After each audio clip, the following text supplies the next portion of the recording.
académicien, professeur de littérature française et créole, et co-directeur du collectif de la revue Cahiers du Vendredi. C'est aussi un militant pour la démocratie dans son pays. Parmi ses œuvres, Bicentenaire, La belle amour humaine, Yantalou pour Charlie, Rue départ perdu, La petite fille au regard dit, et bien d'autres. Monsieur Trouillot a eu beaucoup de prix, entre autres, en 2011, le Grand Prix du roman métis et prix Gita Djali pour La belle amour humaine.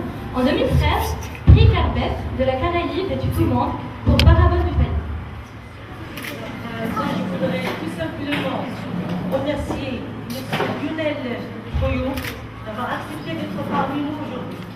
Je remercie également les responsables de l'Institut français de Rabat qui donnent à chaque fois que l'occasion se présente à nos élèves une opportunité de rencontrer des hommes de lettres. Je ne voudrais pas contrarier nos élèves qui nous ont reproché de monopoliser la parole lors de la rencontre avec l'écrivain égyptien M. Jamal Ritani. Personnellement, je trouve leur remarque très pertinente dans la mesure où ces rencontres sont faites avant et après tout pour les élèves. Alors, au nom des professeurs, je leur demande pardon. Ça va plus se reproduire. Et maintenant, je les laisse profiter pleinement de cette rencontre avec notre écrivain à qui je souhaite la bienvenue.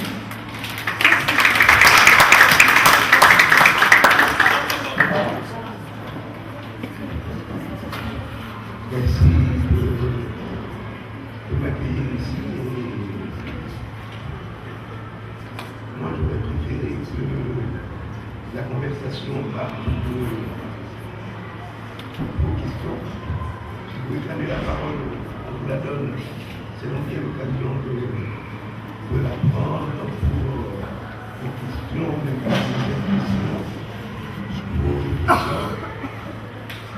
Parce que le travail de l'écrivain ne consiste pas simplement à parler, à parler de lui. Le travail de l'écrivain consiste aussi à écouter. Donc, être écrivain, pour moi, c'est ce que cela signifie. Écouter, regarder,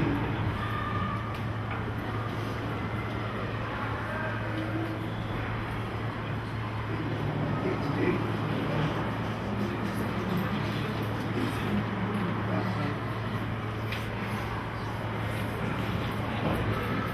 c'est d'abord à écouter, à regarder et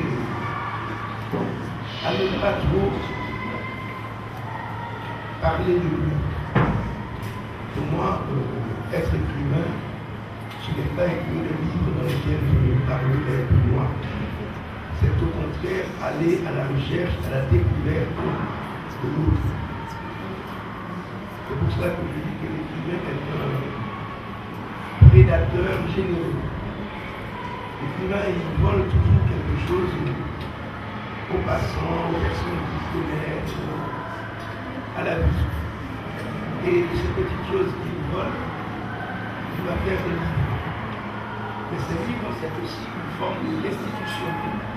L'écrivain vous vole des choses et il vous les rend par les choses.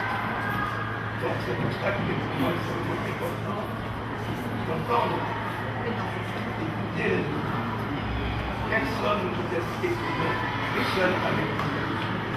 Pour être écrivain, on a besoin de la rencontre avec l'autre. On pourrait même dire du commerce dans le sens positif. Et donc, si vous avez des questions, peut-être sur Haïti et mon pays, sur l'art, sur la littérature, on est parti pour une vraie conversation. Si vous n'avez pas de questions, vous avez mal parti. Parce que vous ne parlerez que pour répondre à vos questions.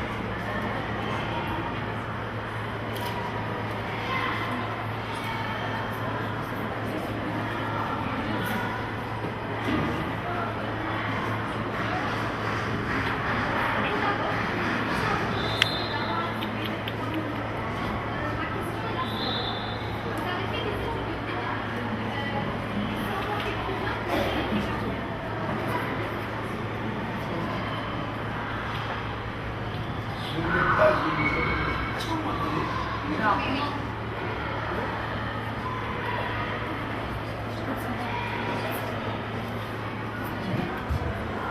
Donc,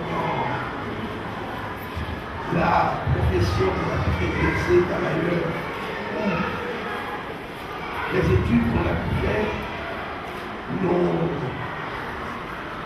pas vraiment de conséquences sur le travail des humains quand on est habité par le vice d'études. Dans mon cas spécifiquement politique, j'ai fait des études de droit pour mentir à la société haïtienne.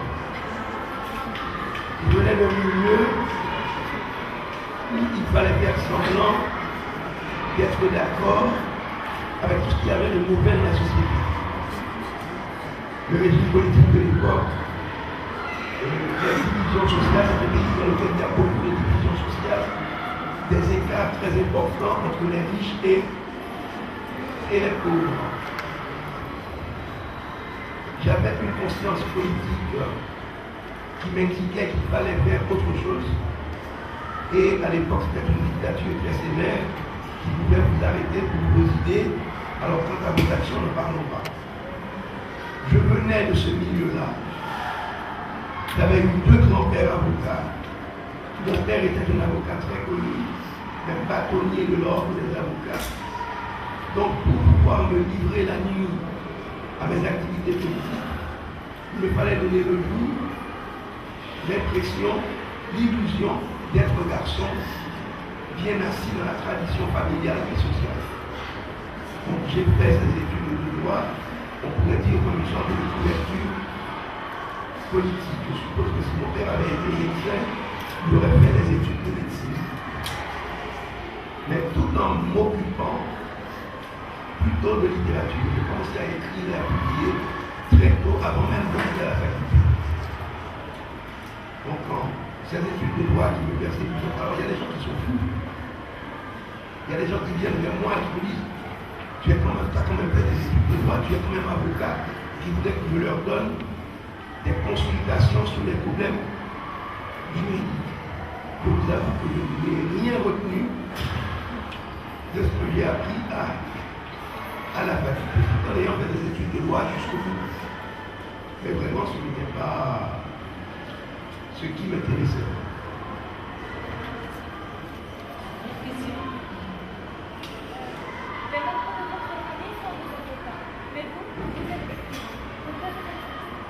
Pourquoi? Alors, je dois vous dire aussi que dans ma famille, mon père était avocat, il était aussi journaliste, il a publié 7 livres. Mon oncle était historien, dramaturge. Mon historien est un mauvais dramaturge. J'ai un frère et 2 sœurs qui écrivent aussi. J'ai 2 sœurs qui sont elles-mêmes romancières. Il y avait aussi dans la famille cette tradition de l'écriture littéraire. Mais personne n'avait fait, si vous voulez, une profession de manière aussi régulière. Mon père me disait, c'est bien d'écrire des vers, mais tu ne vas pas gagner ta vie avec ça. Je dois dire que pendant longtemps, je n'ai pas gagné ma vie avec mes livres. J'ai été aussi, pendant longtemps dans ma vie, enseignant au lycée, puis à l'université. Ce n'est pas vraiment une bifurcation, ni une exception. L'exception, c'est que je suis devenu un professionnel de la chose pour employer un mot que je n'aime pas, le mot professionnel. Mais c'était une tradition littéraire. En fait, le patronyme du Bouillon, c'est le patronyme à avoir signé le plus de livres dans l'histoire d'Haïti. Il doit y avoir une centaine de titres quand on compte tout ce qui a été écrit par l'être Bouillon sur 3 générations. Donc c'était un peu s'installer dans une habitude, sauf que les autres avaient pris soit le droit, soit l'histoire au sérieux. Et moi, je suis peut-être le premier, avec une de mes sœurs Émilie, à avoir pris la littérature en tant que telle plus au sérieux que les autres.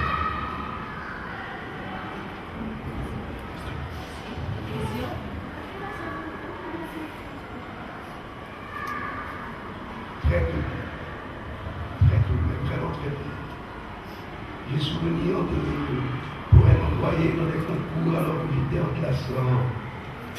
classe primaire. Très tôt.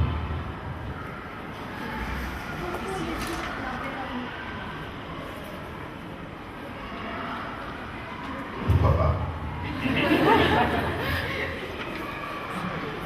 Un titre, il faut toujours un titre. Et on choisit les titres par rapport aux fonctions que l'on veut donner au titre. Les titres peuvent avoir différentes fonctions. Un titre peut avoir pour fonction d'éclairer le lecteur sur le contenu du livre. Par exemple, si vous prenez un titre comme Faible, ou comme Autographe, ou comme Titanic, tous les titres, les personnages éponymes et classiques. Le titre nous dit, on va vous raconter l'histoire nouvelle.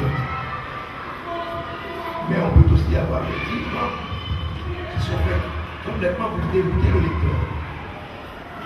Pour vous dire, je ne vous dis pas de quoi on va parler, il y a des titres pour cette fonction-là.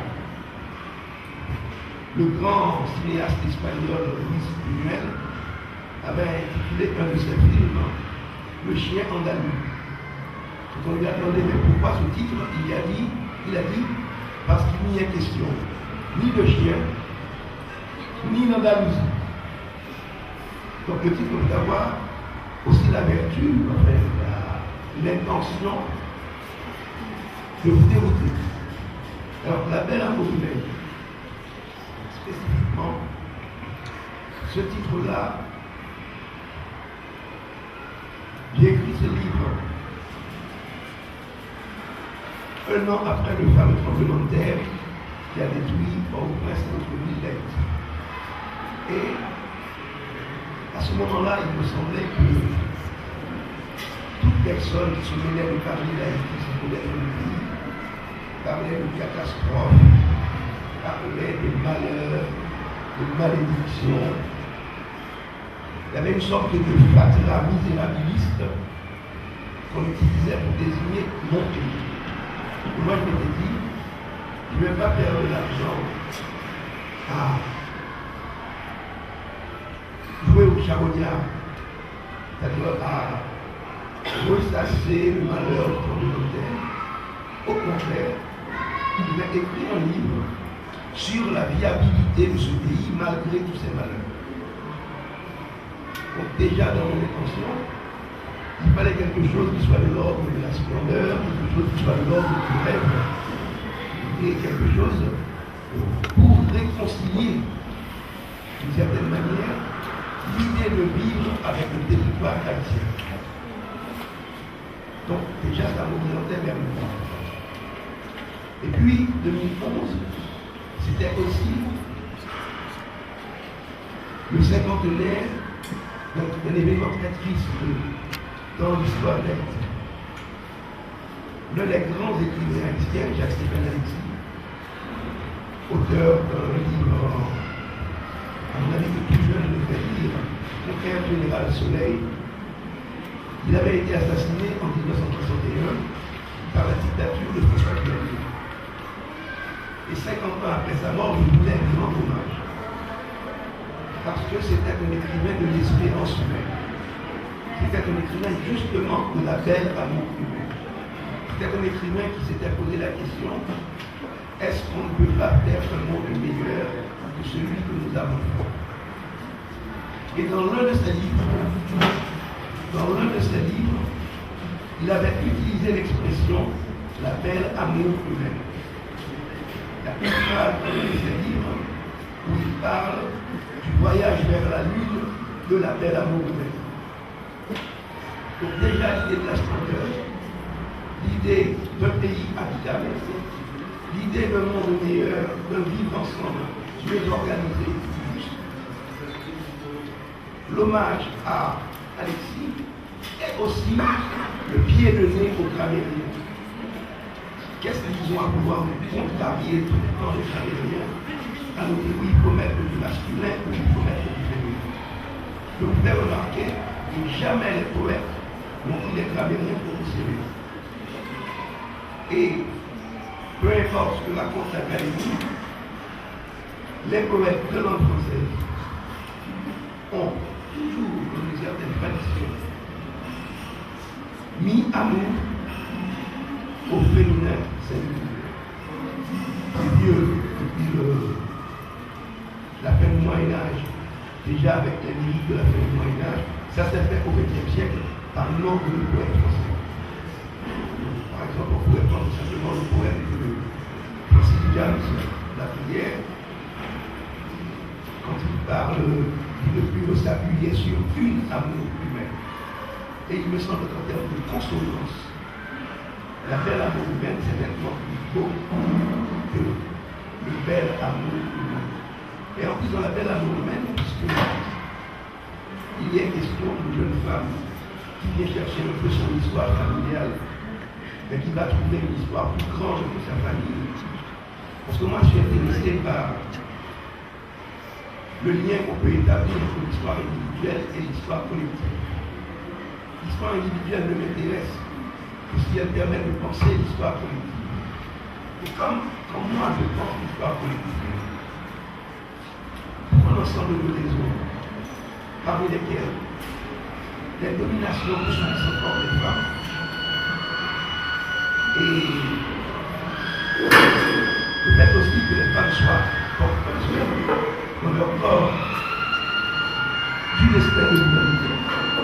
Il me semble que quand on pense l'avenir, il faut lier cette pensée de l'avenir à la pensée de la condition de l'humain. Donc, par rapport encore à la logique du livre et à ce personnage d'analyse, à un autre personnage féminin dans le texte, il fallait que ça soit une concordance de l'ensemble d'éléments.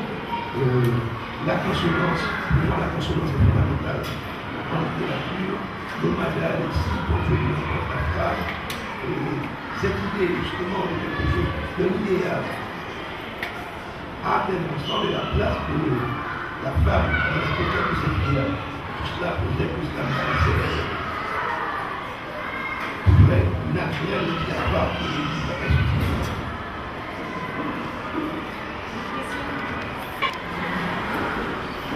J'hésite toujours à répondre à cette question.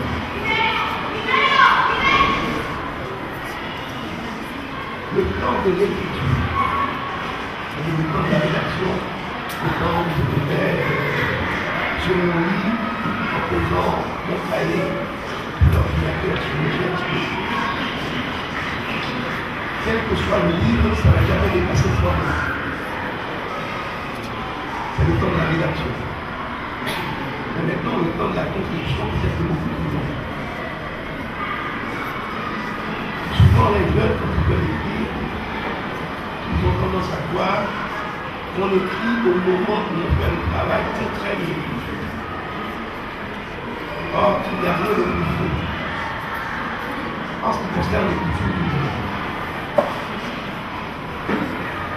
Quand on commence à écrire le livre, peut-être cela veut dire que le livre est déjà fini. C'est-à-dire que le livre est conçu. Il est pensé, il commence à fonctionner dans notre esprit. Et là, on peut utiliser une métaphore et qui descend dans le monde. On n'a jamais commencé à écrire un livre quand on n'en voyait pas la fin. Il fallait que le livre soit bien installé, relativement bien installé dans l'esprit, pour que le travail d'écriture puisse commencer. Surtout dans l'écriture dans des moments, par exemple, j'ai commencé, je ne sais pas où je vais, je ne sais pas ce qu'il faut écrire. Moi, je n'ai jamais écrit un livre que je ne voyais pas la fin. C'est pour ça que le temps de la rédaction s'est passé. Parce que vous savez, c'est comme la vie, c'est comme la vie, comme tout dans la vie. On s'ennuie parfois en écrivant. Et souvent, les gens qui ne finissent pas le texte, c'est parce qu'ils se sont ennuyés dans la vie.